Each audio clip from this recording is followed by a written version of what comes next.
순종을 가볍게 여기지 말라. 비움의 깊이가 순종의 깊이를 결정합니다.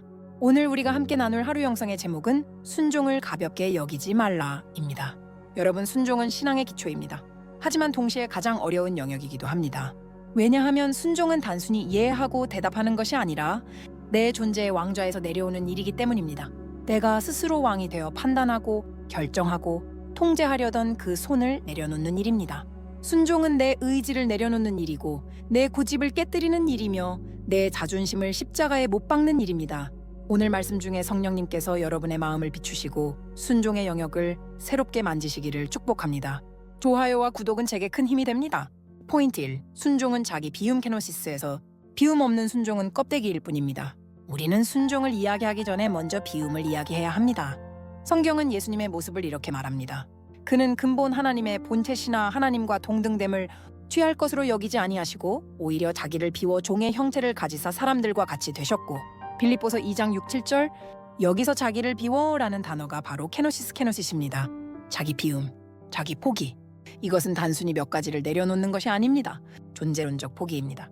예수님은 신성의 특권을, 영광의 보좌를, 천사의 경배를 완전히 비우셨습니다. 내 안에 비워지지 않은 것들이 있으면 순종은 불가능합니다. 여러분, 생각해 보십시오. 컵에 이미 물이 가득 차 있으면 새물을 부을 수 없습니다. 토양이 돌과 잡초로 가득하면 씨앗이 뿌리 내릴 수 없습니다. 마찬가지로 내 안에 비워지지 않은 것들이 가득하면 하나님의 말씀이 들어갈 자리가 없습니다. 내 생각, 내 판단, 내 자존심, 내 감정, 내 두려움, 내 과거, 내 상처, 내 자아, 이것들이 가득 차 있는 한 순종은 형식적이고 비상적이며 일시적일 수밖에 없습니다. 여러분, 순종이 어려운 이유는 단순합니다. 아직 내가 비워지지 않았기 때문입니다. 우리는 먼저 내 안의 잡음들을 비워내야 합니다. 내 생각의 소음, 내 감정의 파도, 내 자존심의 아우성을 비워내야 합니다. 예수님의 순종은 자기 비움으로부터 나왔습니다. 예수님은 하나님과의 동등됨을 포기하시고 인간이 되시고 종의 형체를 취하시고 십자가까지 순종하셨습니다. 예수님의 순종은 비움의 깊이만큼 가능했습니다. 비움의 깊이가 깊을수록 순종의 깊이도 깊어집니다. 비움의 철저한 만큼 순종의 온전함도 커집니다. 그래서 예수님은 이렇게 말씀하실 수 있었습니다. 나는 아무것도 스스로 하지 아니하고 오직 아버지께서 가르치신 대로 말한다. 요한복음 8장 28절. 완전한 비움, 완전한 순종. 비움은 단순한 내려놓음이 아닙니다. 자아의 죽음입니다. 많은 사람들이 가볍게 말합니다. 내려놓으세요. 놓아버리세요. 손을 펴세요. 하지만 성경적 비움은 단순한 내려놓음이 아니라 자아의 죽음입니다. 예수님은 완전히 죽으셨습니다. 그래서 완전한 순종이 가능했습니다. 바울은 이렇게 고백했습니다. 내가 그리스도와 함께 십자가에 못 박혔나니 그런즉 이제는 내가 사는 것이 아니요 오직 내 안에 그리스도께서 사시는 것이라. 갈라디아서 2장 20절. 내가 예수님과 함께 죽었다. 이것이 진짜 비움입니다. 비웠으면 반드시 채워야 합니다. 진공 상태는 위험하기 때문입니다. 그런데 여러분, 한 가지 중요한 진리가 있습니다. 예수님은 이렇게 경고하셨습니다.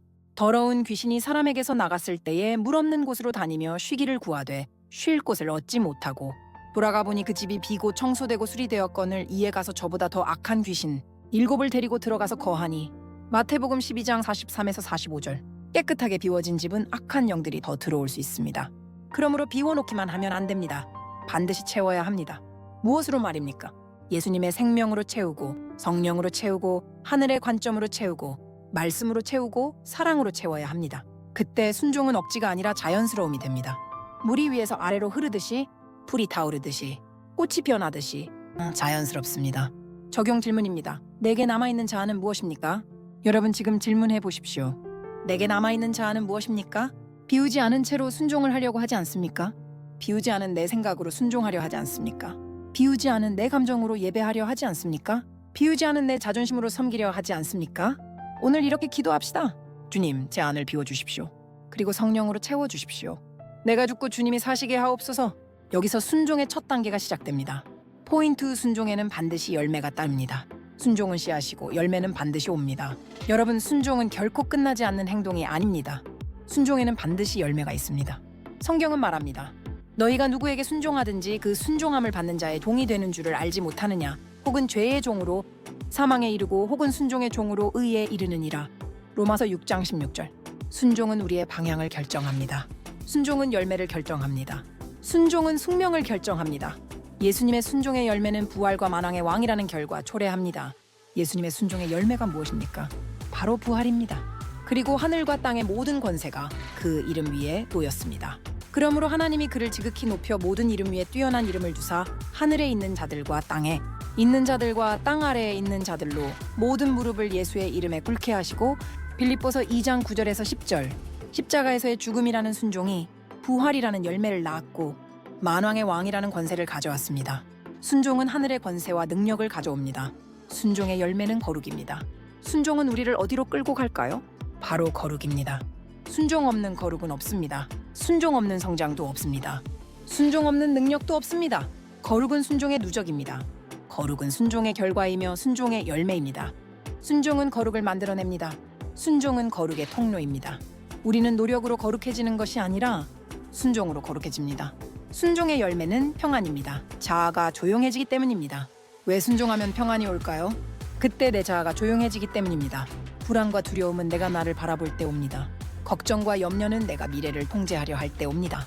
하지만 순종하면 영으로 나를 바라보게 됩니다. 하나님의 시선으로 세상을 보게 됩니다. 그래서 평안이 옵니다. 주께서 심지가 견고한 자를 평강의 평강으로 지키시리니 이는 그가 주를 신뢰함이니이다. 이사야 26장 3절. 순종은 평안을 낳고 평안은 또 다시 순종을 낳습니다.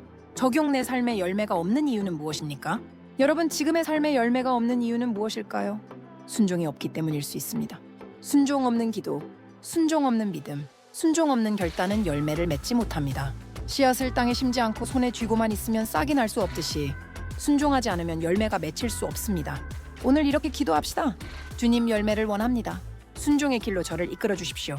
제 안의 두려움과 불순종을 깨뜨려 주십시오. 포인트 3. 순종에는 단계가 있지만 목표는 사랑으로 순종하는 것입니다.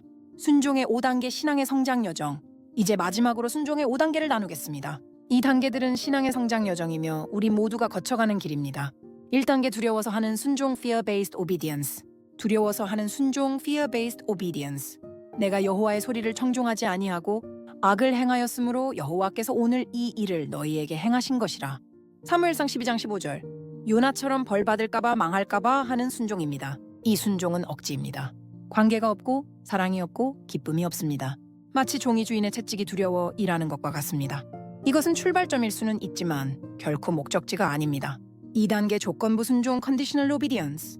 야곱이 서원하여 이르되 하나님이 나와 함께 계셔서 내가 가는 이 길에서 나를 지키시고 먹을 떡과 입을 옷을 주시어 내가 평안히 아버지 집으로 돌아가게 하시오면 여호와께서 나의 하나님이 되실 것이요. 창세기 28장 20절 21절. 야곱처럼 하나님 이것 해주시면 제가 순종하겠습니다 라는 거래적 순종입니다. 축복해주시면 순종하고 응답해주시면 기도하고 채워주시면 헌금하겠습니다. 이것은 계약이지 관계가 아닙니다. 아직 미성숙합니다. 3단계 이해는 안 되지만 믿음으로 따르는 순종 trust-based obedience. 믿음으로 여리고 성은 7일 동안 돌고 난 후에 무너졌으며 히브리서 11장 30절. 여리고성을 도는 이스라엘처럼 내 이성과 감정은 이해하지 못하지만 하나님이 말씀하시기 때문에 순종합니다 라는 신뢰의 순종입니다.